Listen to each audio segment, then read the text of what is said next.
የሚጸልዩ ሰዎች በሰይጣን መልእክተኞች እና በጥንቆላው ዓለም የሚታዩበት አይን። ቀጥሎ የምናቀርብላችሁ ምስክርነት ለብዙ ዓመታት ገና ልጅ ሳለች ጀምሮ የርኩሳን ዓለም መንግስት የሰይጣን አገልጋይ እና መልእክተኛ ሆና ታገለግል የነበረችው በኋላም በእግዚአብሔር ምሕረት ከዚህ ስርዓት ነፃ ወጥታ አገልጋይ ባላግብታ ከባሏ ጋር በመሆን የዚህን የጨለማውን ስራዎችን በማጋለጥ እያገለገለች ስላለችው ስለ ኤሪካ ነው። ኤሪካ የሰይጣን አገልጋይ በነበረች ጊዜ ከሚጸልዩ ሰዎች ሕይወት ጋር የተያዘ አንድ ያጋጠማትን ጉዳይ በምሳሌነት አንስታ የመሰከረችውን ነው ቀጥሎ የምትሰሙት ምስክርነት። ይህ ምስክርነት በጸሎት እንድትበረቱና ለጸሎት እንድትነቃቁ የሚያደርግ ሆኖ ስላገኘ ነው እንዲህ አዘጋጅተን አቅርበነዋልና ተከታተሉት። የበረከቱ ሙሉ ተካፋይ ለመሆን ይህን ዝግጅት እስከመጨረሻው እንድትሰሙት እናበረታታችኋለን። እንዲህ በማለት ነበረ ባልና ሚስቶቹ ምስክርነታቸውን የጀመሩት። You will not regret the fact that you invested your time in prayer. I'll give an example. There is a pastor who was doing well in the business sector, and the enemy did not like that. So he sent me to attack this pastor. ስለ ጸሎት አንድ ነገር ወቁ። ስትጸልዩ በከንቱ ጊዜ ያጠፋችሁ አይደለም። ጸሎታችሁ ለጊዜው ባይመለስም መልስ ለማግኘት ጊዜ ቢወስድም ነገር ግን የጸሎታችሁን ውጤት ማየት ስትጀምሩ በጸሎታችሁ ባጠፋችሁት ጊዜ በጭራሽ አትጸጸቱም። አንድ ምሳሌ አንስቼ ልንገራችሁ። በንግድ ሥራ ጥሩ እየሰራ የነበረ አንድ ፓስተር ነበረ። ጠላት ያንን ስኬት አልወደደለትም። ስለዚህ ያንን ፓስተር እንዳጠቃው ባለቆች ተላኩ። ከዚያ ፓስተር ጋራ ከዚያ በፊት ተገናኝተን አናውቅም። በጨለማው ዓለም ውስጥ እነዚህን ሰዎች የምናይበት ስክሪን ወይም ቴሌቪዥን የሚመስል ነገር አለ። የጥንቆላ ጥቃትም ሊያደርጉበት የሚፈልጉትን ሰው ከዚያ ስክሪን ውስጥ ለይተው ያወጡትና ደካማ ጎኑን በመፈለግ እንዴት እንደሚያጠቁት ስለዚያ ሰው ጥናት ያደርጋሉ። ስለዚህ ፓስተር ብዙ ማጥናትና ስለ ፓስተሩ ብዙ ለማወቅ ፈልገው በስክሪኑ ለማየት ቢሞክሩም ልጆችና ሚስት እንዳለው ማወቅ ቢችሉም ከዚያ በዘለለ ስለ ፓስተሩ ብዙ ማወቅ አልቻሉም። ስለዚህ እኔ በአካል እጄን እንድሰልነውና እንዳጠናው ወደዚህ ፓስተር ተላኩኝ። ይህ ፓስተር እኛ ወዳለንበት ጂንጀር ወደ ተባለ ቦታ ሲመጣ ለመጀመሪያ ጊዜ ነበር የመጣው። የሚመጣው ጥንዶችን ለማጋባት ነበረ። ቤተሰብሽ የዚያ ቤተክርስቲያን አባል ስለሆኑ ወደዚያ ሄደሽ እርሱን አግኝተሽ ትተዋወቂዋለሽ። እርሱን እየተዋወቅሽው ሳለ የዚያን ጊዜ የቻልሽውን ያክል ማን እንደሆነ፣ ምን አይነት ድክመት እንዳለበት፣ እርሱን ለማጥቃት ምን አይነት ቀዳዳ እንዳለበት ደካማ ጎኑን ታጠኛለሽ ብለው ነግረውኝ ነው የላኩኝ።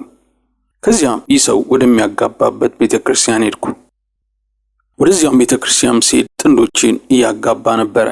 ከሚስቱ ጋር ነበር የመጣውና ሚስቱን ለጉባኤው አስተዋወቀ። የጋብቻው ስነ ስርዓት በጥሩ ሁኔታ ተካሄደ። ብዙ ጊዜ እንደሚታወቀው ፓስተሮች ካገለገሉ በኋላ መጨረሻ ላይ ሰዎች የመጡ ሰላም ይሏቸዋል።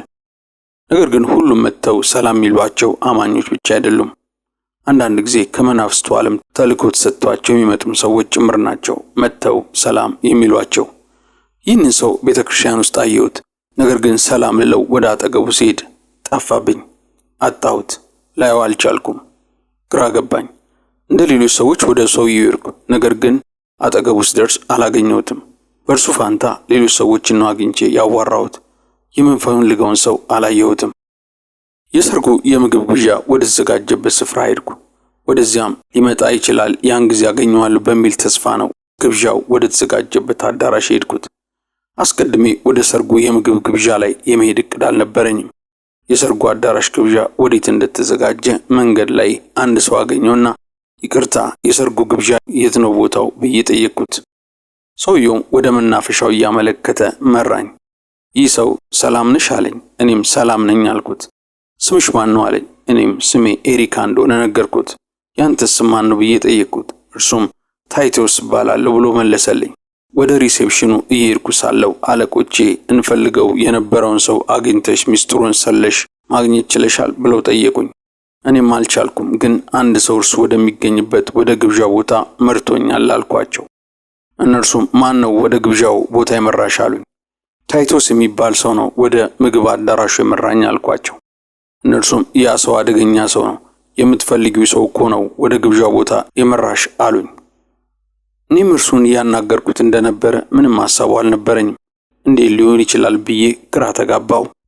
በዚህ ፕሮግራም ላይ ከኤሪካ ጋር ይነጋገር የነበረው አገልጋይ ባሏ እንዲህ ብሎ ጠይቃት፣ ተልከሽ የነበረው በራሱ በሰይጣን ነበር አይደል አላት። አዎ በሰይጣን በራሱ ነበር ይህንን ሰው እንድሰልል ተልኬ የነበረው። በሰውየው ሕይወት ውስጥም ያለ ቀዳዳ ደካማ ጎን ማወቅ ነበረብኝ።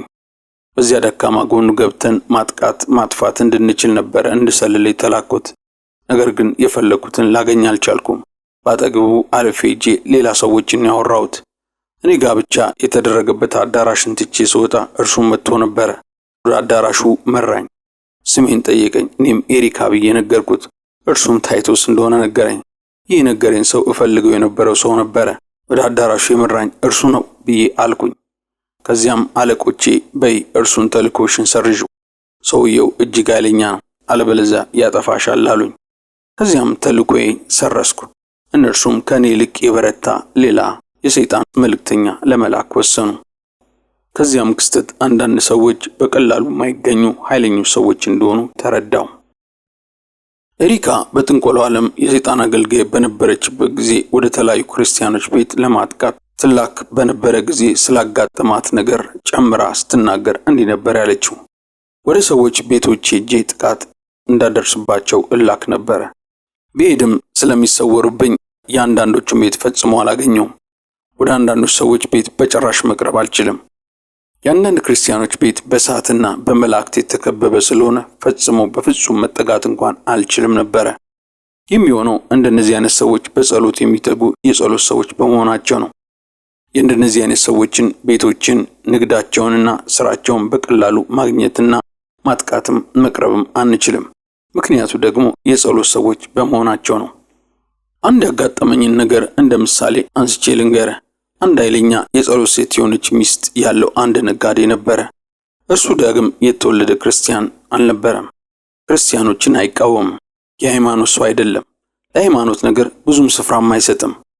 ሚስቱ ግን ዳግም የተወለደች ክርስቲያን ናት። ልጆቿን በክርስቲያናዊ መንገድ ነው የምታሳድገው። ይህ ሰው ሚስቱ ስለምትጸልይ በንግድ ስራው የተሳካለት ሰው ነበረ።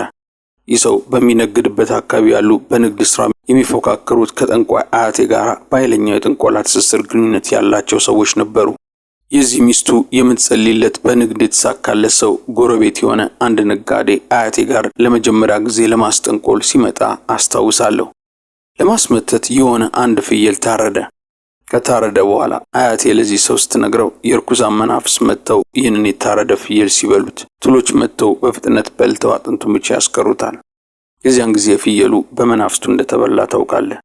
ትሎቹን መቁጠር እንደማትችለው በዚህ መንገድ ነው ብዙ ደንበኞችን የምታገኘው። አንዳንድ ደንበኞችን ከሌሎች ነጋዴዎች የምታባረረው በዚህ መንገድ ነው ብላ ነገረችው። የሰውየው ንግድ ሱቅ ያለበት ቦታ በንግድ የተጨናነቀ ገበያ መካከል ቦታ ላይ ነበረ። ቦታው ብዙ ደንበኞች ይገኝበታል የሚባልበት አይነት ቦታ ነበረ። ከዚያም ለዚህ ሰው ያ መተት ተሰርቶ ሰጠው። ሰውየው መተቱን ከወሰደ በኋላ እንደተባለው ሁሉም ነገር ጥሩ እንደሆነለት፣ ነገር ግን ብዙ ደንበኞች ካሉትም ከሚገዳደረው ከዚያ ሰው በስተቀር ሁሉም ነገር ጥሩ እንደሆነ ተናገረ። ከዚያ ሰው በስተቀር ያለው ያ ያገባት ሚስቱ ኃይለኛ የጸሎት ሴት ናት ብዬ አስቀድሜ የተናገርኩለት ሰው ነው። ለአያቴ ይህንን ሲነግራት እርሱ ለኛ ተው እንደሚሆን እናደርገዋለን አለችው።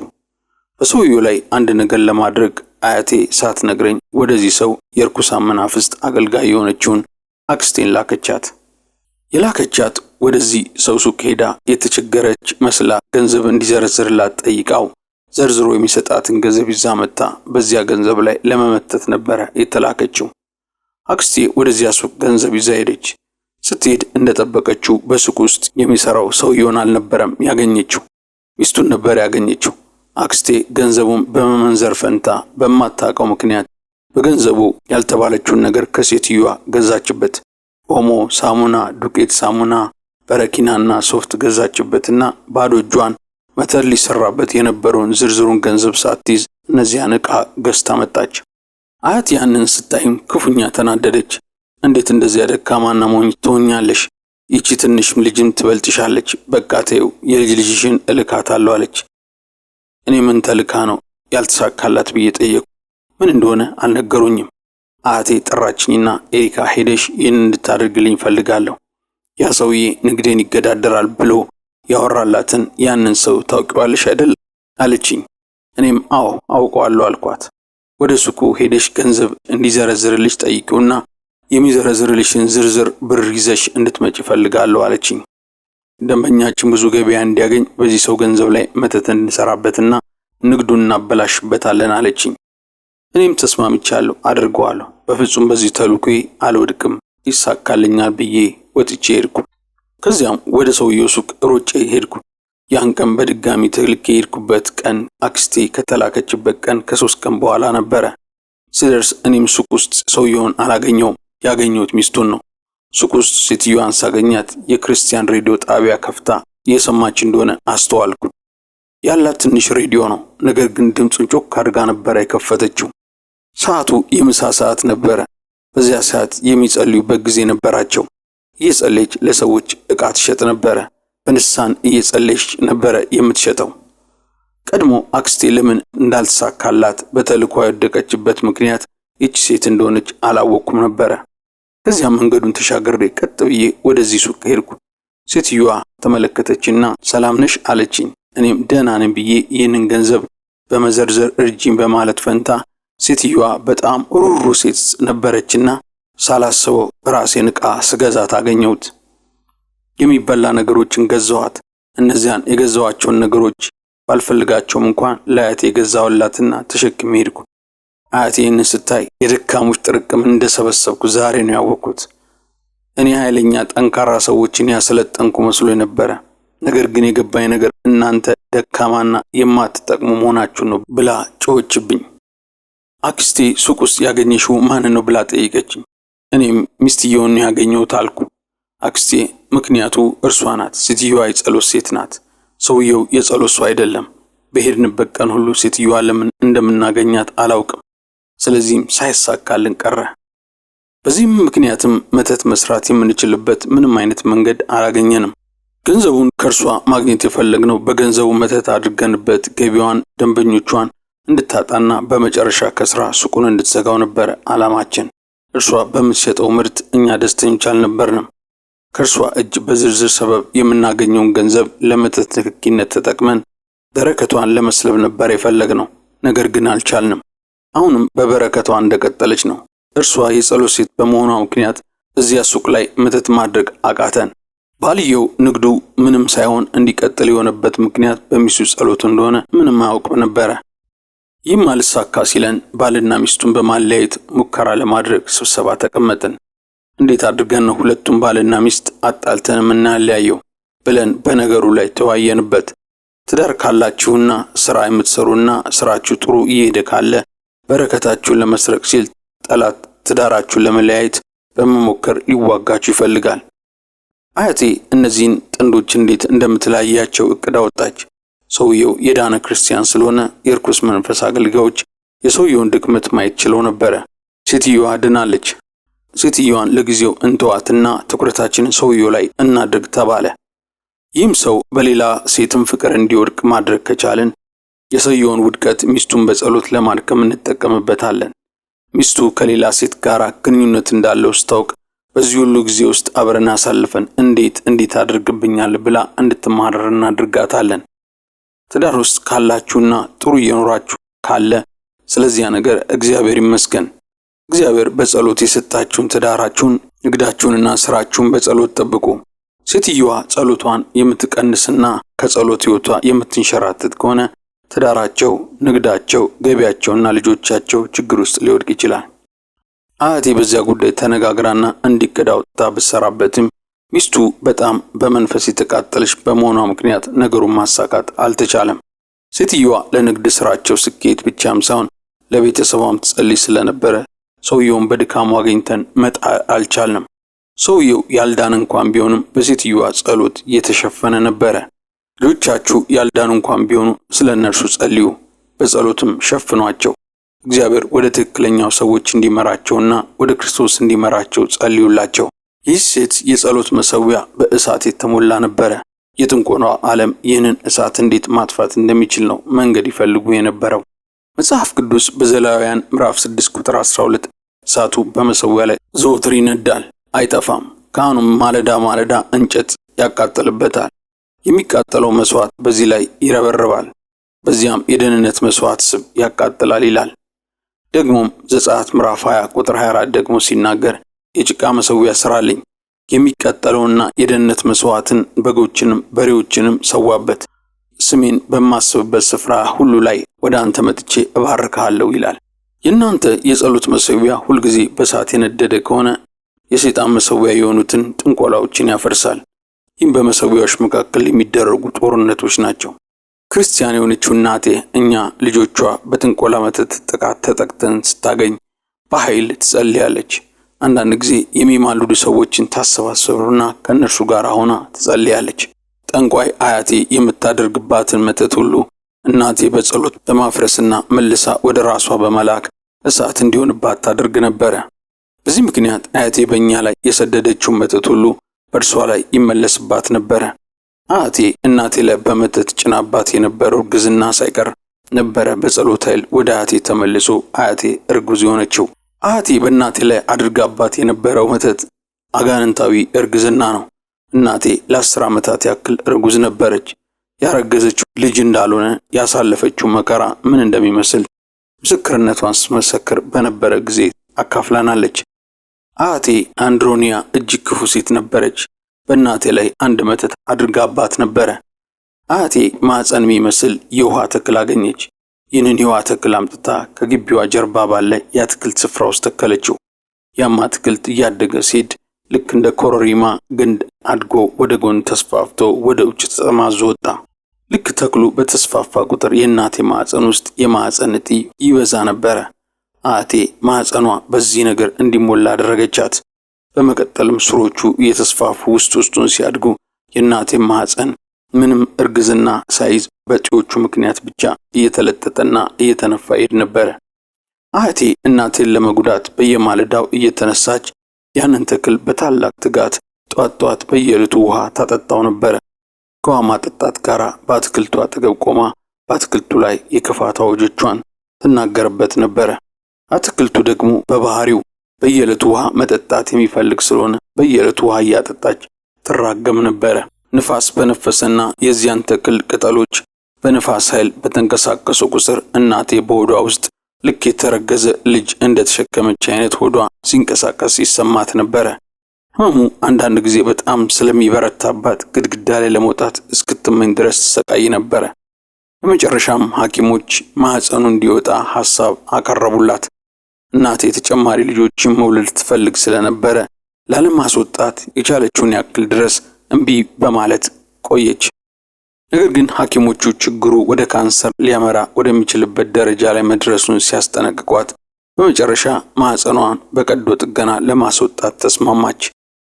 የሚገርመው ግን ማህፀኗ በቀዶ ጥገና ከወጣና ከተወገደ በኋላ እንኳን በእናቴ ሆድ ነነፋት ላይ ምንም የተለወጠ ነገር አለመኖሩ ነው። ያው ነፍሰ ጡር እንደመሰለች ሆዷ ተነፍቶ ቀረ። ችግሩ ስጋዊ በሽታ አልነበረም፣ ችግሩ መንፈሳዊ እንጂ። ዛሬ ላይ ብዙ ሰዎች በመተትና በጥንቆላ ምክንያት ተመሳሳይ ችግር ያጋጥማቸዋል። የሚገርመው ግን ለእናቴ ነፃ መውጣት በጸለይን ጊዜ የእናቴ ሆድ ወደ ቀድሞ ሁኔታው ተመለሰ። የእናቴ ሆድ ቀንሶ ወደ ቀድሞ ሁኔታው ተመለሰ።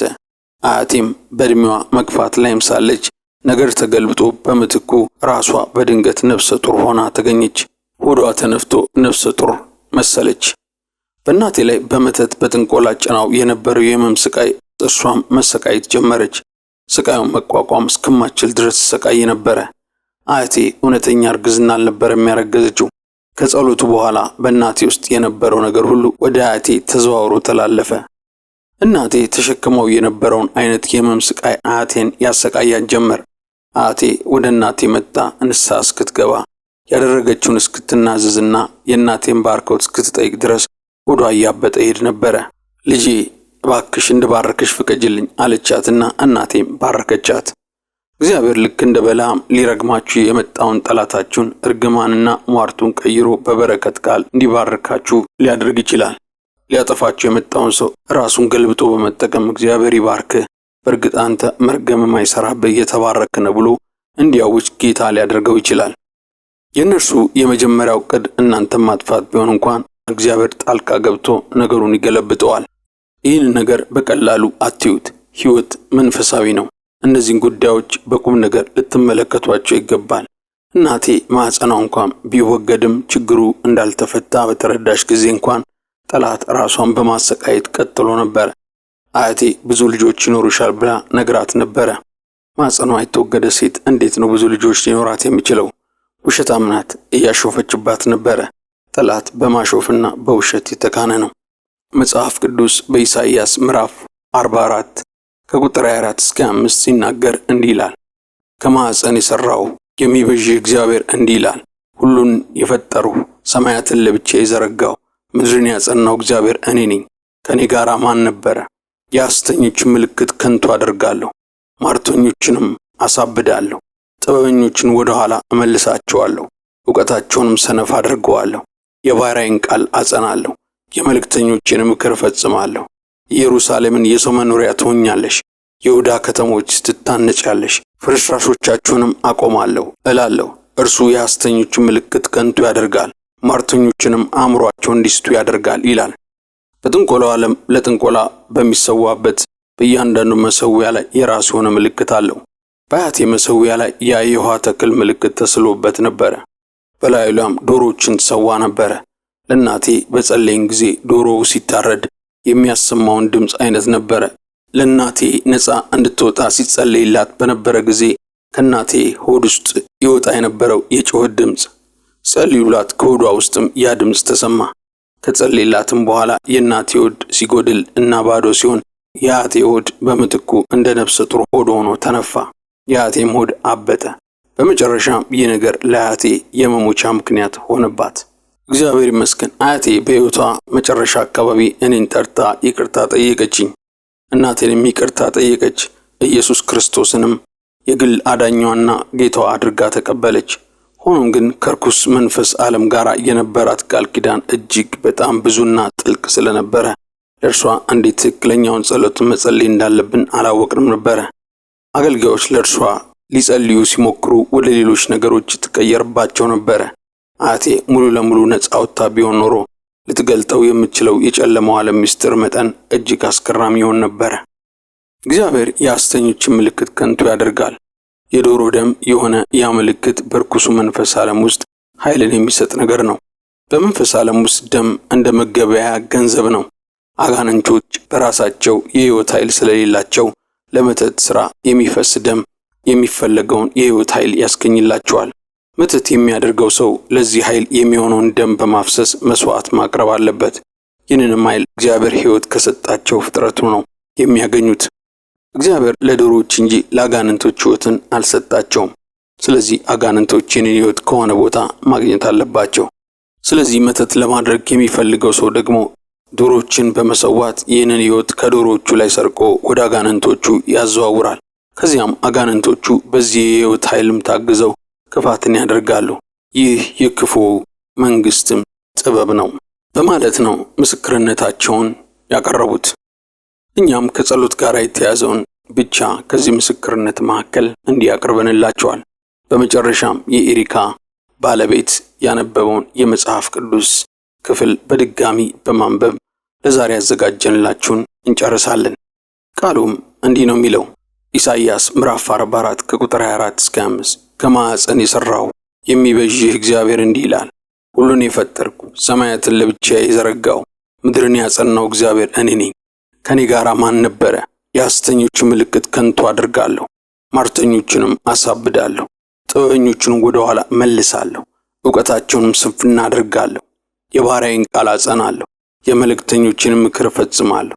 ኢየሩሳሌምን የሰው መኖሪያ ትሆኛለሽ፣ የይሁዳ ከተሞችም ትታነጫለሽ፣ ፍርስራሾቹንም አቆማለሁ እላለሁ። እርሱም የሐሰተኞቹን ምልክት ከንቱ ያደርጋል፣ ሟርተኞቹንም አእምሮአቸው እንዲስቱ ያደርጋል ይላል። እግዚአብሔር ይመስገን። አሜን። እግዚአብሔር የሐሰተኞቹን ምልክት ከንቱ ያደርግ፣ የሟርተኞችን ሟርት ከንቱ ያደርግ፣ የአስማተኞችን ጥበብ ከንቱ ያደርግ በማለት ለዛሬ ያዘጋጀንላችሁን እዚህ ላይ እናበቃለን። ስራችንን ከወደዳችሁት ላይክ አድርጉልን። ሌሎች ወንድሞችና እህቶቻችሁ በዚህ ምስክርነት ለጸሎት እንዲበረታቱ ሼር እንድታደርጉላቸው እንጋብዛችኋለን። የቻናላችን ቤተሰቦች ካኖላችሁ ሰብስክራይብ የሚለውን በተን ብትጫኑ የቻናላችን ቤተሰቦች ስለምትሆኑ እንዲህ አይነት ምስክርነቶችና በቻናላችን የሚተላለፉ የተለያዩ ትምህርቶች ሲለቀቁ ይደርሳችኋል። እግዚአብሔር ይባርካችሁ። ላይክ፣ ኮሜንት ማድረጋችሁን አትርሱ። ተባረኩልን። ኢየሱስ ክርስቶስ ያድናል። ኢየሱስ ክርስቶስ ይመጣል። አሜን።